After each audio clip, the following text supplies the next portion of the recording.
With seemingly every cornerstone company from Google, and Microsoft, and Meta, and Amazon clamoring to enter the AI fray, one Bank of America analyst is upping the ante, saying artificial intelligence is the new electricity.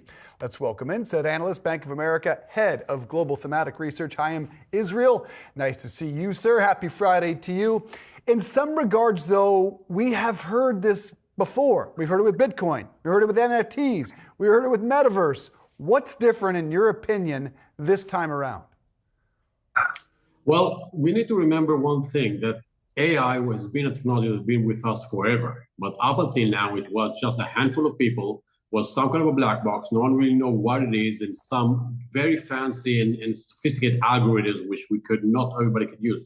What happened in the last 4 months were really what we call the iPhone moment. Technology went mainstream. Technology became what we call the democratization of data. Anyone can use it. You don't need to be an expert. You don't need a proper education. You don't need to be a scientist, computer scientist to start using AI now and practically do everything with it. As a result, we've seen that turning to what estimate right now 100 million users in less than 4 months. No other technology have been spreading so fast. Applications are unprecedented amount of applications that could be based on the back of it. And the technology itself is just warp speeding in terms of how fast it's developing. So I think that now it's just exactly where the iPhone was in 2007. We are about to start seeing more and more application, real value, which is coming on the back of that, real proper apps and ways to start using it, unlike some technologies we've seen in the past.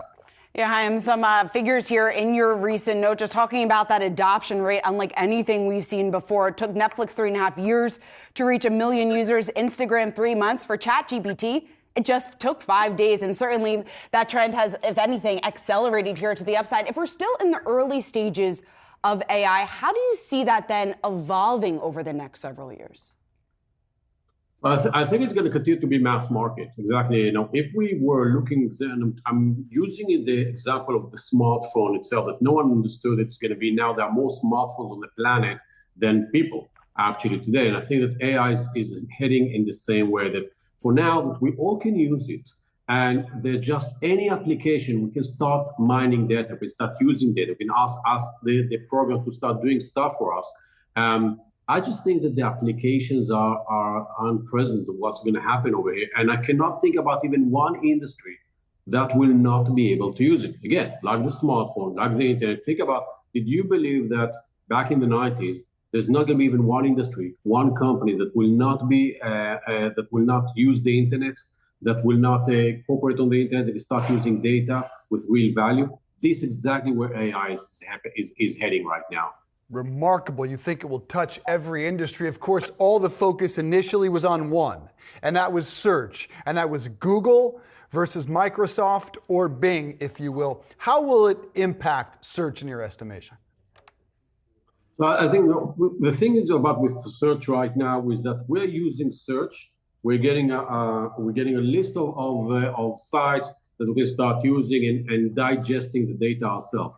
The fact that right now all the chatbots out there, ChatGPT and all the other applications we're starting to see, start digesting the data for us and give the data for us. As a result, this is why I think it's not just for me, it's not just for you. Every industry can start using it. Think about heavy data industries like healthcare. The biggest database on the planet right now is actually around healthcare companies, genomics and so on. Think about materials, chemicals. We cannot even comprehend getting even close to start using all the data out there that help us to build a better chemistry, better materials, and so on. Think about logistics, think about commerce, think about all the stuff that we keep using data.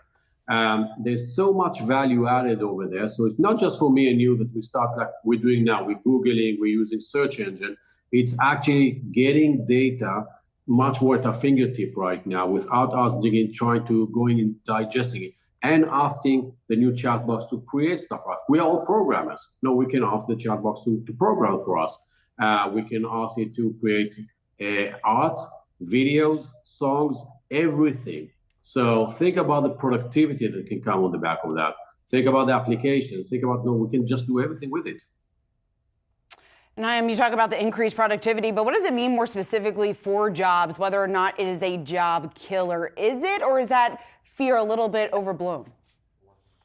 I think it's going to be a job transformator rather than a job killer. Every time we see a development with technology, it actually helps to create more jobs. Some jobs will be under pressure. Think about the service industries, the heavy text industries, like lawyers and so on. Their jobs will have to change. But new jobs will be created. For example, we believe that the total value add for global economy from using AIs is up to close to $16 trillion by the end of this decade. So think about how much value add we can have that. Give it to historical examples. In the 80s, everybody thought that ATMs will be the financial industry killers. You don't need to give money anymore. A lot of the processes are going to be done automatically. What are all those bankers are going to do right now? Guess what happened? The number of bankers increased dramatically. Excel with accountants and finance and other things. So I do believe we're exactly in the same moment that yes, jobs are going to be under pressure and going to change dramatically, but the amount of value add will create new jobs and different jobs than we have right now. We actually believe this is going to be a net positive for the job market. That's good news. Off the top, we mentioned C3 AI popping more than 30% shares today. Their CEO, Tom Siebel, was on the program earlier today. Listen to what he had to say about the future of AI.